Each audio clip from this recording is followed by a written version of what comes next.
저 친구가 저 네. 이 질문 빼려고 했는데 네. 판검사를 왜 안 하고 변호사를 했는지 판검사를 물어보더라고요. 네네네네. 판사들은 오히려 이런 변호인이나 변호사들과의 사적인 연락을 안 받습니다. 거의 안 받습니다. 거의 안 받고 거의 100% 거의 뭐 제가 뭐 100%는 아니겠지만은 요즘은 굉장히 안 하는 추세예요. 네, 굉장히 안 하는 추세고 예전에는 뭐 검사, 판사, 그다음 변호사 이렇게 같이 이렇게 지방이나 같은 뭐 친구거나 동기거나 하면 같이 이렇게 뭐 저녁을 먹거나 술자리도 하거나 그랬었는데 요즘 거의 서로 조심하는 분위기여서 거의 없습니다. 그래서 그러니까 이걸 보시는 분 중에 뭐 예를 들어서 뭐 정관예우에 대해서 이제 네. 걱정하시는 분도 굉장히 많고 하는데 실제 정관예우는 그렇게 많이는 없어요. 근데 그걸 의뢰하는 의뢰인 입장에서는 정관예우를 기대하고 선임을 하는 경우도 계시거든요. 근데 제가 봤을 때는 별반 변호사마다 다 다르긴 하지만은 내용에 있어서 그렇게 크게 차이는 안 납니다. 그래서 근데 이제 저는 그러더는데 그러니까 정관 변호사를 찾으신 분들이 계세요. 의뢰인 저는 제가 소개도 시켜줘요. 그냥 그러면 저 변호사님한테 하시면 된다. 저희가 정관이시니까. 왜냐면 내가 비싼 돈을 내고라도 내가 일단 아까 말씀드렸잖아요. 변호사는 마음을 해소하는 직업이거든요. 그렇다고 한다면 그 사람이 그 비용을 지불하고 감당이 될 만하니까 지불한다고 생각하니까 그걸 지불하고 좀 선임료가 비싸더라도 정관 변호사를 선임한다고 하면 그렇게 해서 자기가 마음이 편하면 오히려 그게 저는 낫다고 생각하기 때문에 그걸 가지고 뭐라 할 것은 아니지만은 그 정관예우라는 것이 생각보다 많지는 않다. 진짜 생각보다는 많지 않다. 많이 진짜 예전에 비하면 진짜 많이 없어졌어요. 네, 실제 그렇습니다. 저 친구가 저 이 질문 빼려고 했는데 판검사를 왜 안 하고 변호사를 했는지 물어보더라고요. 네네네네. 저도 하고 싶었는데. 같이 봐봐. 일단 판검사를 하려면 일단 요즘 기준으로 하면 로스쿨에서도 상위권. 그렇죠. 그러니까 평소에 학업 성적이 상당히 좋아야 돼요. 제가 알기로는 판사 실무나 검사 실무로 가는 게 보통 이제 로스쿨 내에서 상당히 상위권 점수가 해당하는 사람들이 보통 3학년 때 실무 수습자로 뽑혀서 가거든요. 그렇기 때문에 일단 성적이 좋아야 되고 뭐 제가 성적이 안 좋았다는 건 아니지만 일단 저는 별로 공무원을 하기가 싫었어요. 공무원을 하기가 싫어가지고 좀 얽매이는 그런 직업을 갖기가 싫어서 조금 자유스럽게 일을 하고 싶기 때문에 일단 판사나 검사를 별로 지망하고 싶은 마음이 별로 없었고요. 일단 판사나 검사로 가게 되면 공무원으로서 생활을 해야 되고 정말 착실해야 돼요. 성실해야 되고 정말 공부도 많이 해야 되고 일도 많이 해야 되고 정말 바쁩니다. 그러니까 보통 검찰청이나 법원에서 직원분들은 6시 되면 칼퇴근 하시거든요. 근데 검사나 판사들은 칼퇴근 못 합니다. 대부분 야근 합니다. 대부분. 한 일주일에 5일 야근한다고 생각하시면 돼요. 그 주말에 토요일, 일요일 중에 하루는 나와서 일을 하셔야죠. 그래야지 재판 준비를 하거나 수사를 준비를 하기 때문에 그 정도 실제 현실에서는 그 정도의 노동 강도를 가지고 있다.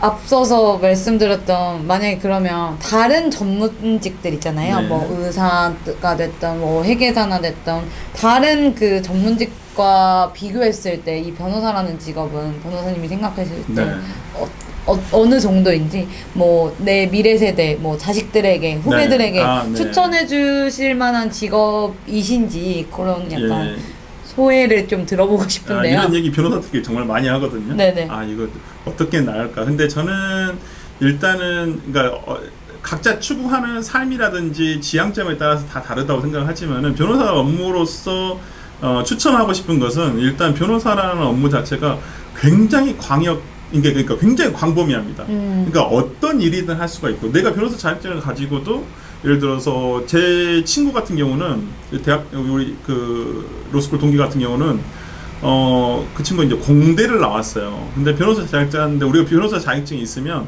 변리사 업무를 할 수가 있어요. 이제 변리사 업무를 하겠다는 신청을 해가지고 변리사 협회에 등록을 하게 되면 변리사 업무를 할 수가 있거든요. 본인은 변리사 업무를 하기 위해서 변호사 자격증을 땄습니다. 그러니까 정말 다양한 일들을 할 수가 있어요. 그러니까 변호사는 예를 들어서 노무사의 영역도 할 수가 있고요. 변리사의 영역도 할 수가 있고요. 그 다음에 그 뭐 세무사만 안 되고 세무사는 안 되고 그건 이제 별도 영역이니까. 그래서 정말 다양한 업무를 할 수가 있고 내가 뭐 사무 직원으로서 법무 업무를 하고 싶다. 그러니까 어찌 보면 가능성이 정말 많이 열려있는 직업 자격증이기 때문에 저는 변호사로서 여러 가지 일을 할 수가 있고 또 변호사를 하다가도 예를 들어서 또 다른 길로 갈 수도 있거든요. 뭐 정말 하다가 사업하시는 분도 많아요. 사업하시는 분도 많고 또 하다가 뭐 정치 쪽으로 빠지시는 분도 굉장히 많죠. 요즘에는. 그렇기 때문에 저는 그런 면에서라면 변호사라는 업무가 그러니까 자기의 역량에 따라서 수입도 정말 조절할 수도 있고 뭐 많이 하고 싶으면 많이 할 수도 있고 그 다음에 여러 분야 내가 정말 평소에 알지 못하는 분야에서도 다 접근할 수 있기 때문에 저는 가능성이 많이 열려있다는 면에서 저는 변호사라는 직업이 상당히 메리트가 있다. 메리트가 있고 장점이 있다고 생각하고요. 뭐 수익이라든지 이런 것들은 물론 옛날보다는 어렵다고는 하는데 솔직히 뭐 제 주변에서 보면 굶어 죽는 사람 제가 못 봤으니까 그래도 다 잘 쓰고 잘 벌고 살아서 그러니까 성실하게만 하면 저는 그렇게 스스로도 보람을 느낄 수 있고 남에게도 보람을 줄 수 있는 직업이라고 생각합니다. 저희가 항상 공통 질문이 있는데 변호사님이 생각하시는 변호사로서의 직업 만족도 100점 만점을 기준으로 주신다면 몇 점 정도 주실 수 있는지. 100점 만점에 저는 한 120점 정도 되는 것 같습니다. 그러면 엄청난 만족도. 네, 저는 굉장히 만족. 그러니까 저는 어렸을 때부터 이 법조인이 되려고 마음을 먹고 있었었고, 그다음에 되고 나서도 뭐 우연찮게도 상당히 좋은 분들 많이 만나게 되고 좋은 기회를 많이 얻게 돼서, 그러니까 저는 상당히 변호사는 직업이 이래서 좋구나. 내가 지금 하고 있는 거에서 또 변호사 직업 자격증이 있었으니까 내가 이렇게 할 수 있겠구나라는 생각이 들어서 일단 상당히 만족도가 높고요. 저는 정말 어떤 일을 하건 그러니까 그 다양한 직역으로 갈 수 있다는 부분에서는 상당히 좋은 것 같아요. 그러니까 미국 같은 경우도 마찬가지거든요. 뭐 변호사들이 뭐 교수도 할 수 있고 그다음에 예를 들어서 뭐 회사도 또 충분히 많이 가고요. 그다음에 기업 내에서도 많은 수요가 있고 그러니까 앞으로는 법률 수요는 더 많아질 거라고 생각을 해요. 그렇기 때문에 저는 변호사들이 갈 수 있는 직역이라든지 할 수 있는 일들은 뭐 기존에 이제 뭐 송무 그러니까 우리 송무라고 하는 뭐 소송을 하고 이런 것뿐만 아니라 그 외에도 엄청 많은 직역분들이 있기 때문에 저는 이런 것들을 생각하시면 변호사라는 직역도 상당히 좋은 직업 같습니다. 감사합니다. 확실히 변호사님이셔서 말씀을 너무 잘해주시고 계시는데 이제 마지막으로 제가 지금 운영하고 있는 채널은 청년층들 그러니까 이제 직업 탐색이나 직업군에 대해서 지원하는 청년들이 많이 볼 거라고 앞으로 더 많이 뜰 거라고 생각을 하고 그런 청년들에게 이 직군에 대해서 마지막으로 선배로서 인생의 선배로서 또 선배로서 그 변호사 선배로서 내가 왜 말이 꼬이지? 해줄 수 있는 조언이 있다면 마지막으로 한 말씀 부탁드리겠습니다. 맞아요. 그러니까 저도 어렸을 때부터 그런 생각을 아쉬움을 많이 느꼈던 게 뭐냐면 제가 장남이었어요. 그래서 저 집안에 누군가 형이나 누나가 나에게 너의 진로에 대해서 이렇게 했으면 좋겠어. 이 직업은 이러니까 이렇게 했으면 좋겠어. 라는 이런 얘기를 못 듣고 자랐어요. 그러니까 저는 어찌 보면 굉장히 전통적인 직업 가치관에서 이제까지 우리 사회의 직업 가치관을 저는 컸거든요. 그러다 보니까 어찌 보면 굉장히 전통적인 직업을 갖게 된 거죠. 예전부터 있었던 직업이니까.